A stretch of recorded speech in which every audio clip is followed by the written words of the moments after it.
कटा पिज को पकईदे टे भाजी होगा आम से पंच फुटण और जीरा पकईवा आम काटी रखिथा परिवा को एवं जी मसाला को पकईदे स्वाद अनुसार लुण 2 चामच हलदी चामच लंका एवं आम भलसे गोलैदे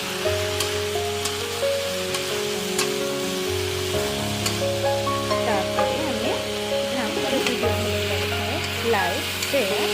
सब्सक्राइब करते जब मुझे नया रेसिपी देखिए चाहिए मत कमेंट करते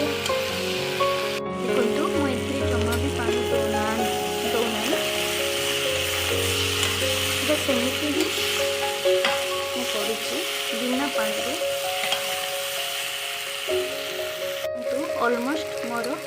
परिवा सब सीझीगला आउ 2 मिनट पर मुझे आपको